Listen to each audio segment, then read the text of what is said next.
Hey there, Libra! Welcome back sa ating channel at sa ating mga returning tambayers. Thank you sa inyong walang sawang pagtambay. And hi sa ating mga new viewers. Ako po si Yan. Tuloy po kayo dito. No? At kung hindi niyo pa knows mga babes, meron pa po tayong other channel.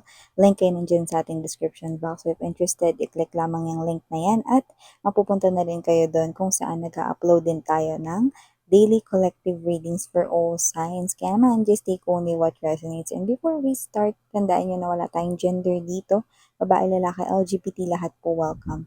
Pwede rin pong i-switch yung mga roles dahil possible talaga magkapalit-palit kasi sa itong general reading. And at the end of the day, lahat po kayo ay may free will na free nyo pong gamitin anytime, anywhere. And yun, no? Ako may cross-watchers dito si Libra, welcome ka rin. At kung may Libra placement sa kanilang natal or birth chart, welcome din kayo. So just take only what resonates, guys. So let's go ahead and check these messages for you, Libra. Archangel Michael, thank you so much. Together with the angel guides, can you get messages for Libra, please? What this Libra needs to know? Can you please show me? Libra.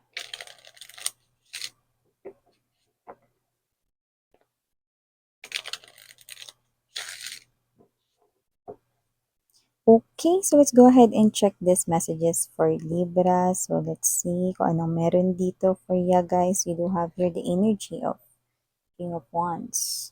Nandito din, Three of Cups for Libra. Nandito din present ang Full Card Energy, Six of Wands, Ten of Swords. We also have here the Two of Coins, bottom of the deck for Libra, Queen of Cups, Seven of Wands, and the Five of Swords. Okay, so Libra, so nakikita ko dito mga babes, no? Mukhang meron ditong energy na matagal na ritong may gusto sa inyo. Yan, no? Pero, parang wala naman siyang ginawa. Yan, no? So, parang siya ito na, oo, pwede natin sabihin mga babes, so parang pinalampas niya at sinayang niya yung mga maraming taon, no, na hanggang titig lang siya sa inyo. Di naman siya nagpakita ng kahit na ano ritong intention or whatever, pero matagal na pala niya kayong nagugustuhan. Matagal na pala niya kayong may feelings, no? Pero wag ka. Kasi kung ano man yung nakikita ko rito, no, meron palang time na muntik na siyang gumawa ng movement. Pero possible na nag-step in naman kayo sa relationship during that time. Yan, no? So, yung iba, this could be here, kasamahan ninyo sa trabaho. Pero yung iba, ha, boss ninyo ito. Or kung hindi nyo to boss, possible na may posisyon ito sa kanyang pinagtatrabahuhan, no? Yeah, may chance din na hindi kayo magkatrabaho nito, no? Pero, may time rin nung noon-noon, no, na dapat ay magkoconfess siya ng emotions and feelings sa inyo na udlot. Bakit? Kasi pumasok kayo sa isang relationship noon with the Six of Wands energy. Yan, no? So, parang ano to, Miss Yan, inantay niya ba ako na parang maging single ako ulit or whatever, kaya hindi niya ako pinakailaman, yan, no? So, nakita ko rito, lalo na kung hindi niya kayo nasusubaybayan araw-araw at kung hindi niya kayo katrabaho rito, no? This person right here is hindi naman as in talaga nanghihimasok like para siyang surveillance camera or CCTV na araw-araw nakamasid sa inyo, no? This person right here, yeah, meron kayo at posibleng meron kayo ritong photo sa kanya ritong wallpaper, mapa-laptop man yan, mapa-tablet, mapa-cellphone, no? Pero hindi siya yung as in, nakikita ko na palagi niyang hawak yung cellphone niya for social media. Hindi, no? Pero, possible na meron kang picture sa kanya, although pina-develop niya yan at nilagay sa frame, nasa desk niya, or pwedeng nasa kanyang wallpaper, no? Ganun, no? Hindi talaga niya kayo nakalimutan dito, no? So, nakita ko rito ng second chance for you guys. At nakikita ko rito na yes, may point talaga yung sinabi mo. Kung yun man ang iniisip mo ngayon, inantay ka talaga niya rito, no? At kung ikaw ay hindi pa available at yung iba walang kamalay-malay na sila yung kinakausap ko dito, then mag-waitings ka lang mga babes, no? Dahil matutumbok mo din kung sinong tinutukoy ko. Once na maging single ka, mga babes, no? Syempre di agad-agad na after pagiging single mo, no? Basta, pagtapos mo sa isang breakup or whatever, no? Saka siya gagawa ng movement. Yan. So, maliban diyan nakita rin tayo ng energy dito Libra na posibleng meron dito na parang nawalan na ng pag-asa when it comes to their money or kung darating pa ba yung swerte dito sa ganitong klase ng area ng buhay nila. Ni iba naman, nakita ko dito na meron kayong matamis na tagumpay with the Three of Cups energy. You're gonna celebrate a winning moment here together with your soul tribe. Your friends, it could be inuman, kainan, with family, with loved ones, with friends, an achievement, a positive outcome, no? So, yung iba, pwedeng kayo to, no, na pwedeng ilang taon kayong parang hindi binuenas or hindi swinerte sa negosyo at magbabago ni ito. Nakita ko rito 'no, na may pagbangon dito doon sa anumang areas 'yun. Yung iba naman puwedeng kayo ito na lagi na lang kayo nagfe-fail, example 'no, laging sa mga examinations ng board exam 'no. But this time, makakapasa na kayo. So, meron ditong tagumpay 'no or meron kayong nilalaban dito tagal-tagal na, basta yung energy na ang tagal na. Tapos parang feeling ninyo lagi kayong loser or talunan doon 'no, then dun ko nakikita yung tagumpay. Magtatagumpay na rin kayo dito sa wakas 'no. Miss yan, kabilang na rin ba diyan yung matagal mong nililigawan? Yes, Libra, kung mayroon ka matagal ng nililigawan dito pero parang feeling mo hindi ka niya type or parang, siya ito na pinaghihintay ka lang niya or whatsoever, then matutugdo ka na yon. Because that person will definitely confront you.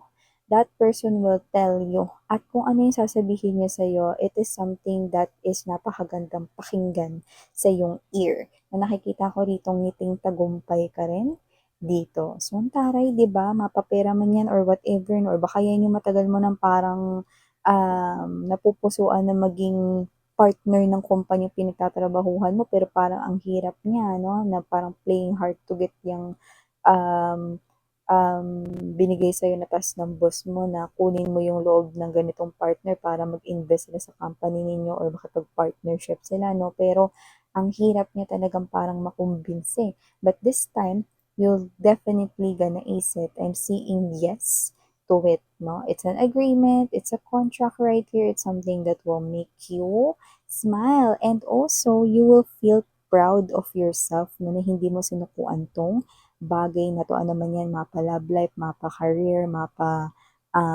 personal ninyong life, yan, oh. So, yung iba ba dito parang may tindahan ba kayo? Yung parang itsura kasi is parang mini grocery, sari-sari store, or baka naman meron kayong franchise, no, na parang convenience store. Just take how this resonates, no. So, nakita ko dito ng energy na meron ka dyan na parang noon na produkto na hindi masyadong napapansin. So, nakikita ko na yung produkto na yung magugulat ka kasi yan yung mauubos. Yan, no? So, nakikita ko rito na may maghahanap pa niyan. So, hindi ko alam kung ano talaga nangyari ron. Pero kung ano dyan yung parang slow-moving mong product, yun yung nakikita ko rito na kinakailangan mong i-replenish. So, magandang news yun. Kasi yun yung klase ng energy na, syempre, di ba, naglabas ka rin ng pera for that, di ba? So, very specific yung message na yun. Kaya naman, just take only what resonates na. And ngayon, hindi mo lang yun basta mababawi, kundi nakikita ko no, na parang magiging regular mo na rin yun na parang ire-replenish at mabebenta dito.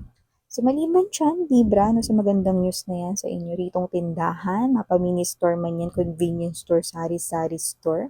Nakita rin ako dito ng energy na may kinalaman din sa inyo ritong trabaho at nakita ko rito na posibleng kayo ay ipadala rito no, at madestino kayo ng pansamantala sa ibang lugar. Pwedeng doon sa sister company ninyo.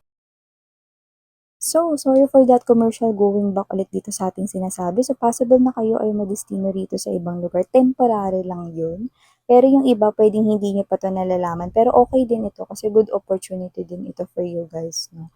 Kasi parang mas may isip rito ng employer ninyo na kayo ay flexible. At yung iba naman, no, kung hindi naman ito related sa inyong trabaho at kung ito ay related naman sa inyong negosyo, no, nakikita rin natin dito na magkakaroon din kayo rito ng iba pa na mga connections no, na pwedeng makatulong sa inyo in the future sa pagpapalawig at pagpapaangat rito ng inyong money or kung ano man yung magiging money goals ninyo no, sa hinaharap. And also, meron din ako nakikita rito mga babes no, na parang meron ditong lalapit sa inyo with the full card energy pero parang yung energy niya rito may kinakabahan siya, 'no, Libra. At kung sino man siya rito kaya siya kinakabahan 'no, kasi parang ito yung klase ng energy na parang nai-intimidate siya sa inyo to the point na parang, yung energy is parang kakainin niyo siya. Parang ano siya rito, eh, 'no, parang kinakabahan na may halong takot 'no, pero parang feeling niya naman 'pag natapos na ito worth it, 'yan 'no. Basta makapagsimula lang siya rito ng conversation kasi 'to 'no, I'm seeing swords, conversation here with you guys 'no. So, kung tatanungin ninyo kung ito ba ay more likely sa kapirahan ninyo or dito sa usaping love, possible na ito ay may kinalaman sa love.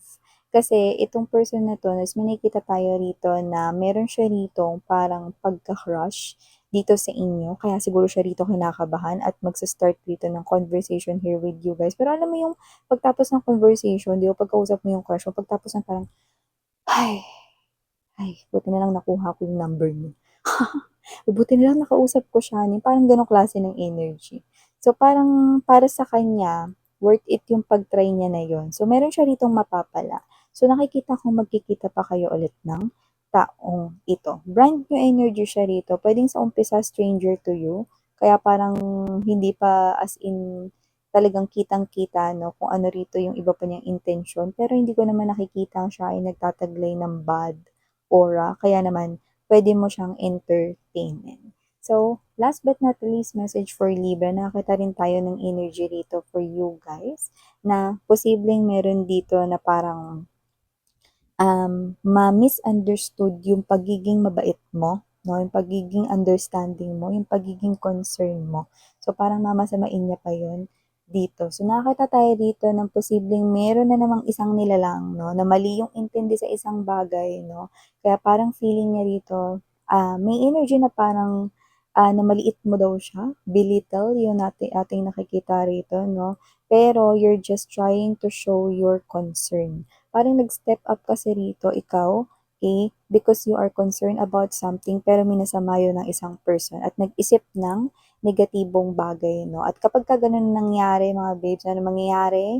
Away, gulo, no? Kasi merong mga tao na mali ang mga intindi. At yun nga yung nakikita kong mai-encounter ninyo, no? So, hayaan nyo na lang, basta ang alam ninyo sa sarili ninyo, tama yung ginagawa ninyo at wala kayong ginagawang masama.